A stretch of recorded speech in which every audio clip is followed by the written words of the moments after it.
Praise the lord. ಕರ್ತನಿಗೆ ಮಹಿಮೆ ಉಂಟಾಗಲಿ. ಇಸ್ರಾಯೇಲ್ 7 ಹಬ್ಬದ 3ನೇ ಸಂಚಿಕೆಗೆ ನಿಮ್ಮನ್ನು ಯೇಸು ಕ್ರಿಸ್ತನ ನಾಮದಲ್ಲಿ ನಾವು ಸ್ವಾಗತಿಸುವವರಾಗಿದ್ದೇವೆ. ಈ 2 ಸಂಚಿಕೆಯಲ್ಲಿ ಅನೇಕರು ಆಶೀರ್ವದಿಸಲ್ಪಟ್ಟಿರುವುದನ್ನು ಕೇಳುವಾಗ ನಾವು ಸಂತೋಷವುಳ್ಳವರಾಗಿದ್ದೇವೆ. ಈ ಸಮಯದಲ್ಲಿ ನಾವು 3ನೇ ಒಂದು ಸಂಚಿಕೆಯಲ್ಲಿ ನಾವು ಹೋಗುವಾಗ ನಾವು ಇವತ್ತು 2ನೇ ಒಂದು ಭಾಗ ಅಥವಾ ಆ ಒಂದು ಪಸ್ಕದ ಕುರಿಯ 12 ಮೆಟ್ಟಲುಗಳು ಅಥವಾ ಆ ಒಂದು ಕುರಿಯನ್ನು ಪಸ್ಕವಾಗಿ ಆಚರಿಸುವಾಗ ಅವರು ಮಾಡಬೇಕಾಗಿರುವ 12 ಸಂಗತಿಗಳಲ್ಲಿ ಇವತ್ತು ನಾವು 2ನೇ ಸಂಗತಿಯನ್ನು ನೋಡೋಣ. ನಾವು ಮೊದಲನೇದಾಗಿ ಕಳೆದ ಒಂದು ಸಂಚಿಕೆಯಲ್ಲಿ ನೋಡಿದ್ದೇವೆ, ಅದು ಏನಾಗಿರಬೇಕು, ಆರಿಸಲ್ಪಟ್ಟ ಕುರಿಯಾಗಿರಬೇಕು ಎಂಬುದಾಗಿ ನಾವು ನೋಡಿದ್ದೇವೆ. ಆದರೆ ಇವತ್ತು ಈ ಒಂದು 2ನೇ ಒಂದು ಭಾಗದಲ್ಲಿ ಅಥವಾ ಈ 3ನೇ ಸಂಚಿಕೆಯಲ್ಲಿ ನೋಡುವಾಗ ಅದು ಏನಾಗಿರ್ಬೇಕಂದ್ರೆ ನಿಷ್ಕಳಂಕವಾದ ಕುರಿಯಾಗಿರಬೇಕು. ನಾವು ಈ ಸಮಯದಲ್ಲಿ ವಿಮೋಚನೆ ಕಂಡ ಪುಸ್ತಕ 12ನೇ ಅಧ್ಯಾಯದ 2ನೇ ವಚನದಿಂದ ನಾವು ಓದೋಣ. Book of Exodus chapter 12 verse from 2. ಎಲ್ಲಾ ಮಾಸಗಳಲ್ಲಿ ಇದೇ ನಿಮಗೆ ಆದಿ ಮಾಸವಾಗಿರಬೇಕು. ಇದೇ ನಿಮಗೆ ಪ್ರತಿ ವರ್ಷದ ಮೊದಲನೆಯ ತಿಂಗಳಾಗಿರಬೇಕು. ಇದರ ವಿಷಯದಲ್ಲಿ ನೀವು ಇಸ್ರಾಯೇಲರ ಸಮೂಹಕ್ಕೆಲ್ಲ ಅಪ್ಪಣೆ ಮಾಡಬೇಕಾದುದೇನೆಂದರೆ, ಈ ತಿಂಗಳಿನ 10ನೇ ದಿನದಲ್ಲಿ ನಿಮ್ಮ ನಿಮ್ಮ ಗೋತ್ರಗಳ ಪ್ರತಿಯೊಂದು ಮನೆಯವರು ಒಂದೊಂದು ಕುರಿಮರಿಯನ್ನಾಗಲಿ ಆಡುಮರಿಯನ್ನಾಗಲಿ ತೆಗೆದುಕೊಳ್ಳಬೇಕು. ಕುಟುಂಬವು ಚಿಕ್ಕದಾಗಿದ್ದು ಪೂರಾ ಒಂದು ಮರಿಯನ್ನು ತಿನ್ನುವುದಕ್ಕೆ ಆಗದೇ ಹೋದ ಪಕ್ಷಕ್ಕೆ ನೆರೆಮನೆಯ ಕುಟುಂಬದೊಂದಿಗೆ ಸೇರಿ ಒಬ್ಬೊಬ್ಬನು ಇಷ್ಟಿಷ್ಟು ತಿನ್ನುವುದಕ್ಕೆ ಗೊತ್ತು ಮಾಡಿಕೊಂಡು ಜನಗಳ ಸಂಖ್ಯಾನುಸಾರ ಮರಿಗಳನ್ನು ತೆಗೆದುಕೊಳ್ಳಲಿ. ಆ ಮರಿಯು ಪೂರ್ಣಾಂಗವಾದ ಒಂದು ವರ್ಷದ ಗಂಡಾಗಿರಬೇಕು. ಪೂರ್ಣಾಂಗವಾದ ಎಂಬುದಾಗಿ ಅಲ್ಲಿ ವಾಕ್ಯ ಹೇಳ್ತದೆ. ಒಂದು 2ನೇ ಹಂತ ನಾವು ಕಳೆದ ಸಂಚಿಕೆಯಲ್ಲಿ ನೋಡಿದ್ದೇವೆ, ಅದು ಆರಿಸಲ್ಪಟ್ಟ ಕುರಿ ಆಗಿರಬೇಕು. 2ನೇದಾಗಿ ನಾವು ನೋಡುವಾಗ ಅದು ನಿಷ್ಕಳಂಕವಾದ ಕುರಿಯಾಗಿರಬೇಕು ಎಂಬುದಾಗಿ ನಾವು ಇವತ್ತು ಧ್ಯಾನ ಮಾಡೋಣ. ನಿಷ್ಕಳಂಕ ಅಂದರೆ ಅದು ಆ ಒಂದು ಕುರಿಯಲ್ಲಿ, ಪಸ್ಕದ ಕುರಿಯಲ್ಲಿ ಯಾವ ವಿಧವಾದ ಕಳಂಕವೂ ಇರಬಾರದು. ಹಲ್ಲೆಲೂಯಾ. ಆ ಕುರಿಯು ಯಾವ ದೋಷವಿಲ್ಲದಾಗಿರಬೇಕು. ಆ ಕುರಿಯು ಕಂಪ್ಲೀಟ್ ಆಗಿ ಏನಾಗಿರಬೇಕು, ಅದು ಯಾವ ಕಳಂಕವಿಲ್ಲದೆ ಕಳಂಕರಹಿತವಾದ ಕುರಿಯಾಗಿರಬೇಕು ಎಂಬುದಾಗಿ ಬೈಬಲ್ ಹೇಳುತ್ತದೆ. ಯಾಕೆಂದ್ರೆ ಒಂದು ವೇಳೆ ಅದು ದೋಷವುಳ್ಳದ್ದು, ಅದರಲ್ಲಿ ಯಾವುದೇ ವಿಧವಾದ ಕಳಂಕ ಇರುವುದಾಗಿದ್ದರೆ ಅದು ಏನಾಗ್ತಾ ಇರಲಿಲ್ಲ, ಪಸ್ಕಕ್ಕೆ ಅದು ಒಪ್ಪುವಂತ ಕುರಿ ಆಗ್ತಾ ಇರಲಿಲ್ಲ. ಯಾಕೆಂದ್ರೆ ದೇವರು ಮೆಚ್ಚುವಂಥದ್ದೇನೆಂದ್ರೆ, 1ನೇ ಪೇತ್ರದಲ್ಲಿ ನೋಡುತ್ತೇವೆ, ನಾನು ಪರಿಶುದ್ಧನಾಗಿರುವ ಪ್ರಕಾರ ನೀವು ವಿಧೇಯರಿಗೆ ತಕ್ಕಂತೆ ನಿಮ್ಮ ಎಲ್ಲಾ ನಡವಳಿಕೆಯಲ್ಲಿ ಏನಾಗಿರಬೇಕು, ಪರಿಶುದ್ಧರಾಗಿರಬೇಕು ಎಂಬುದಾಗಿ ಬೈಬಲ್ ಹೇಳುತ್ತೆ. ಅಂದ್ರೆ ದೇವರು ಏನಾಗಿದ್ದಾನೆ, ಆತನು ನಿಷ್ಕಳಂಕನು, ಪರಿಶುದ್ಧನಾಗಿರುವುದರಿಂದ ಆತನಿಗೆ ಸಮರ್ಪಿಸುವಂತ ಒಂದು ಪಶುವು, ಆ ಒಂದು ಪಸ್ಕದ ಕುರಿ ಯಾವ ರೀತಿಯಲ್ಲಿ ಇರಬೇಕಿತ್ತಂದ್ರೆ ಅದು ನಿಷ್ಕಳಂಕವಾಗಿರಬೇಕಿತ್ತು. Hallelujah. ನಿಷ್ಕಳಂಕವಾದ ಕುರಿಯಾಗಿರಬೇಕಾಗಿತ್ತು.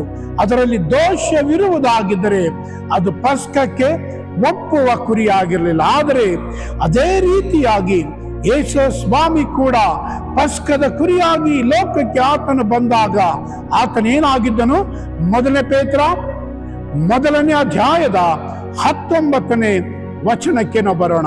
1 Peter chapter 1 verse from 19.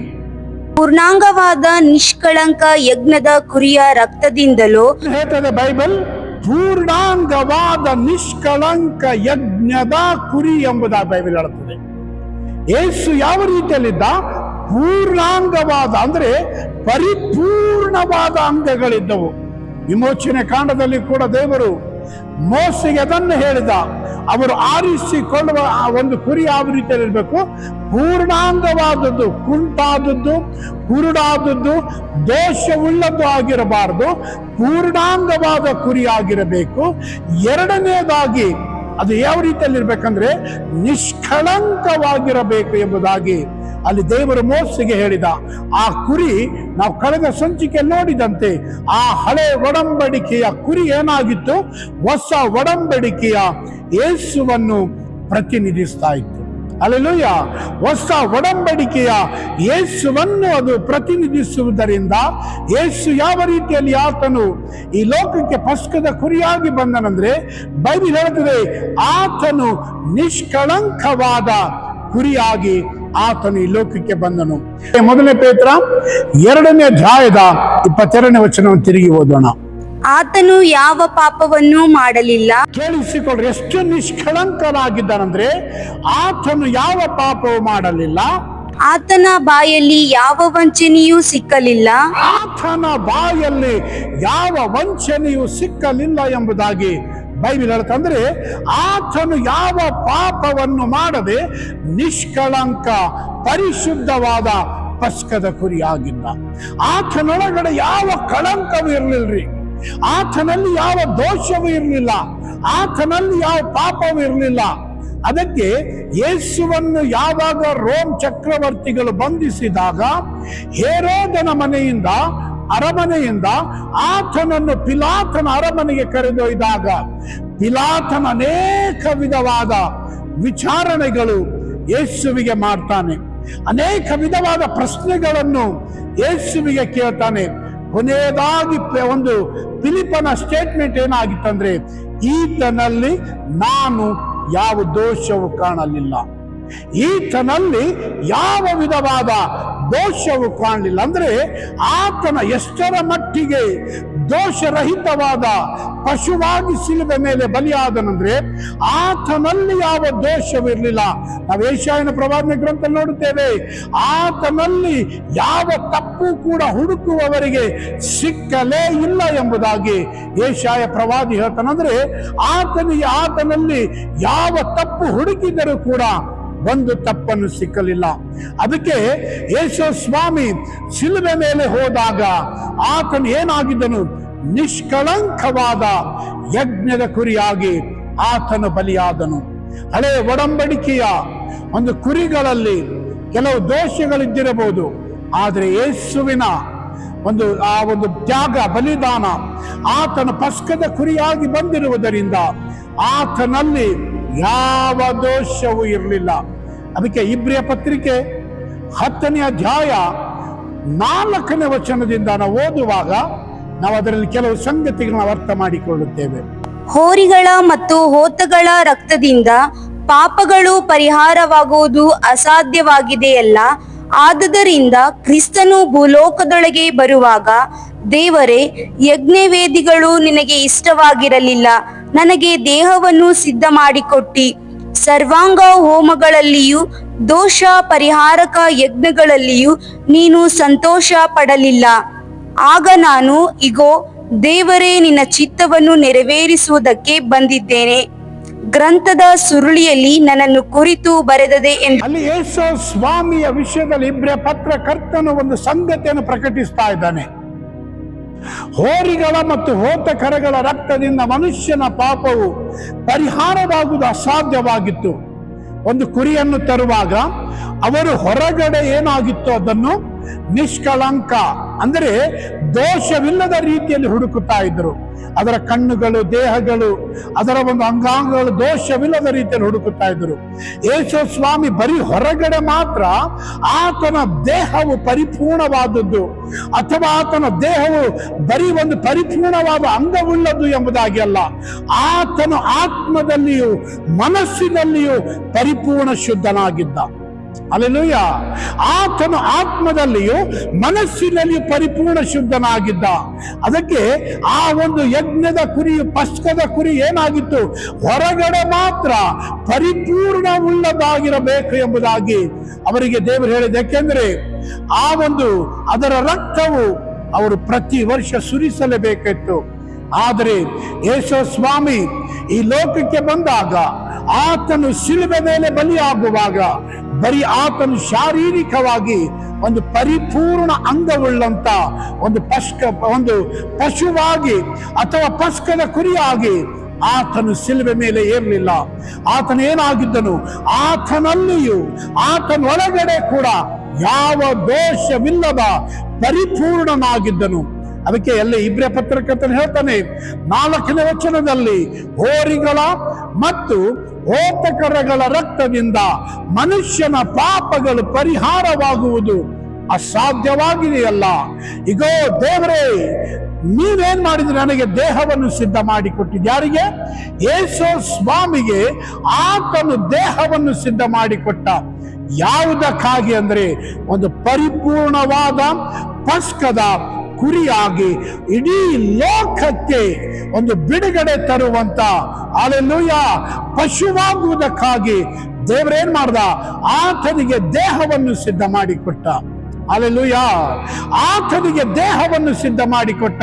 ಏಕೆಂದ್ರೆ ಇಡೀ ಲೋಕದ ಪಾಪವನ್ನು ಆತನು ನಿವಾರಣೆ ಮಾಡುವ ಒಂದು ಯಜ್ಞವಾಗಿ, ಇಡೀ ಲೋಕದ ಪಾಪವನ್ನು ನಿವಾರಣೆ ಮಾಡುವ ಪಸ್ಕವಾಗಿ ಆತನೇನಾದ? ಆ ಒಂದು ಶಿಲುಬೆ ಮೇಲೆ ಬಲಿಯಾದ. ನಾವು ಪ್ರತಿ ವರ್ಷವೂ ಹಳೆ ಒಡಂಬಡಿಕೆ ನೋಡುವಾಗ ಯಾವಾಗ ಅವರು ಪ್ರತಿ ವರ್ಷ ಏನ್ ಮಾಡ್ತಾ ಇದ್ರು? ಆ ಒಂದು ದಿನಗಳಲ್ಲಿ, ಪಸ್ಕ ಹಬ್ಬದ ದಿನಗಳಲ್ಲಿ ಒಂದು ಕುರಿಯನ್ನು ದೇವಾಲಯದಲ್ಲಿ ತಂದು ಅದನ್ನು ಕತ್ತರಿಸ್ತಾ ಇದ್ರು. ಆದ್ರೆ ಕೇಳಿಸಿಕೊಡ್ರಿ, ಚರಿತ್ರೆ ಹೇಳುತ್ತದೆ, ಯಾವಾಗ ಯೇಸು ಸ್ವಾಮಿ ಕ್ರೂಜಲ್ಲಿ ಬಲಿಯಾಗಿದ್ದನು ಆವತ್ತು ಪಸ್ಕವಾಗಿತ್ತು ಅಲ್ವಾ? ಅದು ಅವಾಗ ಏನಾಗಿತ್ತು ಅಂದ್ರೆ ಒಂದು ಕುರಿಯನ್ನು ಅಲ್ಲಿ ಕತ್ತರಿಸಲ್ಪಡಬೇಕಾಗಿತ್ತು. ಆದ್ರೆ ಚರಿತ್ರೆ ಹೇಳ್ತದೆ, ಯೇಸು ಶಿಲುಬೆ ಮೇಲೆ ಪ್ರಾಣ ಕೊಟ್ಟಾಗ ಅಲ್ಲಿ ದೇವಾಲಯಕ್ಕೆ ಯಾಜಕರು, ಮಹಾಯಾಜಕರು ತಂದಿರುವ ಕುರಿ ತಪ್ಪಿಸಿಕೊಂಡು ಹೋಗಿತ್ತಂತೆ. ಅಲ್ಲಿ ಆವತ್ತು ಯಾವ ಒಂದು ಕುರಿಯನ್ನು ಅವರು ಕತ್ತರಿಸಬೇಕಾಗಿತ್ತು, ಆ ಚರಿತ್ರೆ ಹೇಳ್ತದೆ ಆವತ್ತು ಆ ಕುರಿಯನ್ನು ಕತ್ತರಿಸಲಿಲ್ಲ. ಕಾರಣ ಏನಂದ್ರೆ ಪರಲೋಕದಿಂದ ಬಂದ ನಿಜವಾದ ಪಸ್ಕದ ಕುರಿಯು ಆವತ್ತು ಕ್ರೂಜಲ್ಲಿ ಬಲಿಯಾಗಿತ್ತು. ಹಲ್ಲೆಲೂಯಾ, ಪರಲೋಕದಿಂದ ದೇವರು ಕಳುಹಿಸಿಕೊಟ್ಟಂತ ಆ ಪಸ್ಕದ ಕುರಿಯು ಆವತ್ತು ಶಿಲುಬೆ ಮೇಲೆ ಬಲಿಯಾಗಿರುವುದರಿಂದ ಏನಾಗಿತ್ತು? ಆವತ್ತು ಅವರು ತಂದು ಕತ್ತರಿಸಬೇಕಾಗಿರುವ ಕುರಿ ಅಲ್ಲಿ ಏನಾಗಿತ್ತು? ತಪ್ಪಿಸಿಕೊಂಡು ಹೋಗಿತ್ತು. ಯಾಕೆಂದ್ರೆ ದೇವರು ಈ ಕುರಿಯನ್ನು, ಯಾಜಕರು, ಮಹಾಯಾಜಕರು ತಂದಿರುವ ಕುರಿಯನ್ನು ದೇವರು ನೋಡ್ತಾ ಇರಲಿಲ್ಲ. ಶಿಲುಬೆ ಮೇಲೆ ತನ್ನ ಮಗನನ್ನೇ ಪಸ್ಕದ ಕುರಿಯಾಗಿ ತಂದೆಯು ಒಪ್ಪಿಸಿಕೊಟ್ಟಿದ್ದನಲ್ವಾ? ಆತನು ಲೋಕದ ಪಾಪವನ್ನು ನಿವಾರಣೆ ಮಾಡುವುದನ್ನು ತಂದೆ ಅದನ್ನು ನೋಡುತ್ತಾ ಇದ್ದ. ಯಾಕೆಂದ್ರೆ ತಂದೆಗೆ ಬೇಕಾದದ್ದು ಯಾವುದಂದ್ರೆ ನಿಜವಾದ ಪಸ್ಕದ ಕುರಿಯು ಅಲ್ಲಿ ರಕ್ತವನ್ನು ಸುರಿಸುವುದರ ಮೂಲಕ ಇಡೀ ಲೋಕವೇ ತಂದೆಗಾಗಿ, ಪರಲೋಕಕ್ಕಾಗಿ ಕೊಂಡುಕೊಳ್ಳುವ, ಬಿಡುಗಡೆಗೊಳಿಸುವಂತ ಒಂದು ಪಶುವು ಅಲ್ಲಿ ಅಗತ್ಯವಿತ್ತು. ಹಲ್ಲೆಲೂಯಾ, ಒಂದು ಪಶುವು ಅಂದ್ರೆ ಒಂದು ಕುರಿಯು ಅಗತ್ಯವಿತ್ತು.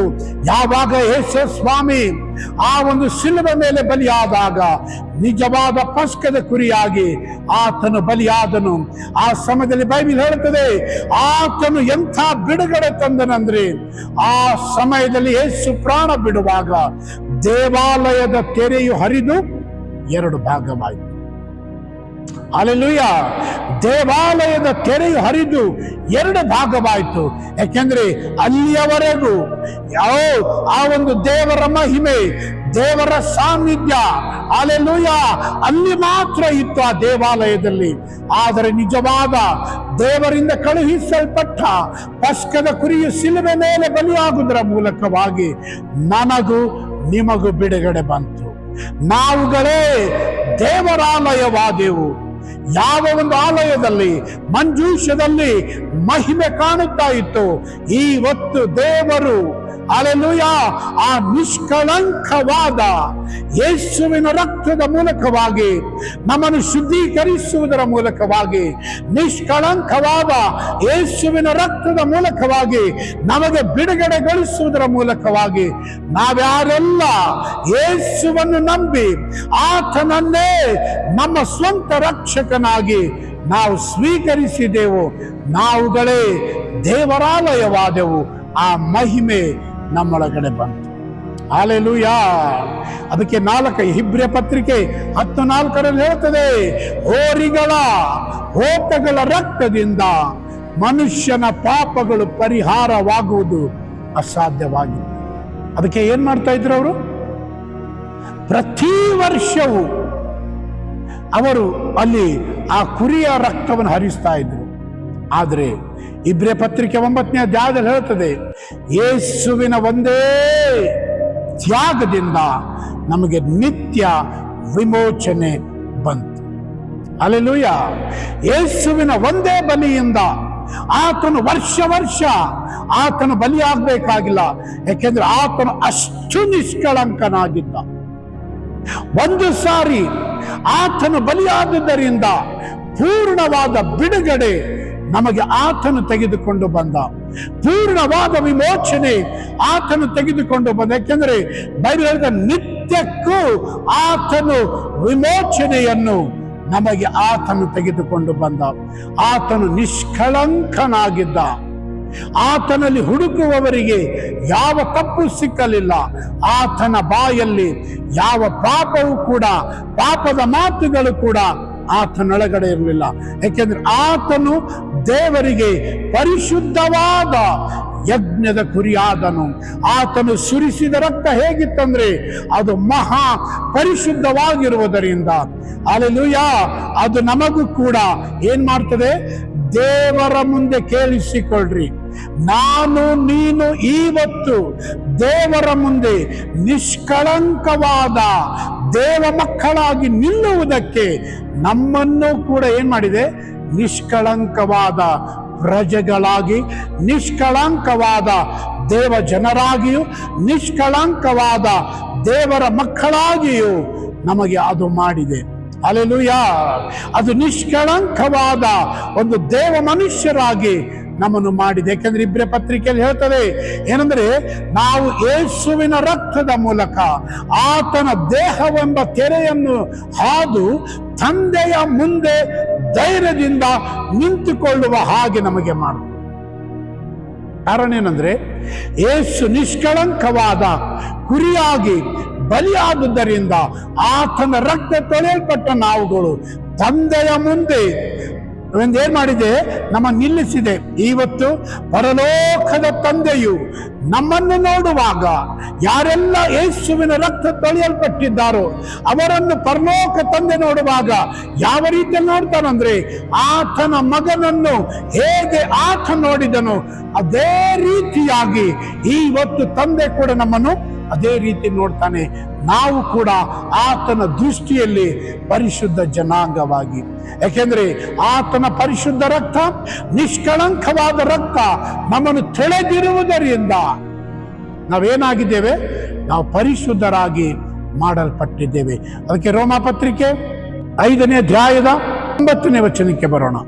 ಈಗ ನಾವು ಆತನ ರಕ್ತದಿಂದ ನೀತಿವಂತರಾಗಿರಲಾಗಿ ಆತನ ಮೂಲಕ ಬರುವ ಕೋಪಕ್ಕೆ ತಪ್ಪಿಸಿಕೊಳ್ಳುವುದು ಮತ್ತು ನಿಶ್ಚಯವಲ್ಲ. ಏನ್ ಹೇಳ್ತೇವೆ? ಆತನ ರಕ್ತದ ಮೂಲಕ ನಾವೇನಾಗಿದ್ದೇವೆ? ನೀತಿವಂತರಾಗಿದ್ದೇವೆ. ನೀತಿ ಅಂದ್ರೆ ಕಳಂಕವಿಲ್ಲದ ಜೀವನ. ನೀತಿ ಅಂದ್ರೆ ತಂದೆಯ ಮುಂದೆ ನಿಂತುಕೊಳ್ಳುವುದಕ್ಕೆ ಯೋಗ್ಯತೆ ಉಳ್ಳದ್ದು. ನೀತಿ ಅಂದ್ರೆ ನಾವು ಹಿಂದೆ ಏನೆಲ್ಲ ಪಾಪ ಮಾಡಿರ್ಬೋದು, ಯೇಸುವಿನ ರಕ್ತ ಏನ್ ಮಾಡಿದೆ? ನಮ್ಮನ್ನು ನಿಮ್ಮ ನೀತಿವಂತರಾಗಿ ಮಾಡಿದೆ. ರೋಮ ಪತ್ರಿಕೆ 8 ಮೊದಲನೇ ವಚನ ಹೇಳ್ತದೆ, ಕ್ರಿಸ್ತ ಯೇಸುವಿನಲ್ಲಿರುವವರಿಗೆ ಅಪರಾಧ ನಿರ್ಣಯವು ಈಗ ಇಲ್ಲವೇ ಇಲ್ಲ. ಅಂದ್ರೆ ನಾವು ಅಪರಾಧ ನಿರ್ಣಯದಲ್ಲಿಲ್ಲ. ಓದಮ್ಮ ರೋಮ 8 ಮೊದಲನೇ ವಚನ. ನಾವು ಕೂಡ ಅಪರಾಧಿಗಳು ಅಲ್ಲ ಎಂಬುದಾಗಿ ಬೈಬಲ್ ಹೇಳ್ತದೆ. ಕಾರಣ ಏನಂದ್ರೆ, ನಿಷ್ಕಳಂಕವಾದ ಕುರಿ ಆತನಾಗಿರುವುದರಿಂದ ನಮ್ಮನ್ನು ಎಲ್ಲ ಕಳಂಕದಿಂದ ಆತನು ಬಿಡಿಸಿದ್ದಾನೆ. ಕಾರಣ ಏನಂದ್ರೆ, ನಮ್ಮ ಎಲ್ಲ ದೋಷವನ್ನು ಆತನು ಹೊತ್ತುಕೊಂಡಿದ್ದರಿಂದ ನಮ್ಮನ್ನು ಕೂಡ ನಿಷ್ಕಳಂಕವಾಗಿ ದೇವರು ಮಾಡಿದ್ದಾನೆ. ಕರ್ತನು ನಿಮ್ಮನ್ನು ಆಶೀರ್ವದಿಸಲಿ. ಬರುವ ಒಂದು ಸಂಚಿಕೆಯಲ್ಲಿ ಇನ್ನು ಹೆಚ್ಚಾದ ಸಂಗತಿಯೊಟ್ಟಿಗೆ ನಿಮ್ಮ ಮುಂದೆ ಬರ್ಲಿಕ್ಕಿದ್ದೇನೆ. God bless you all.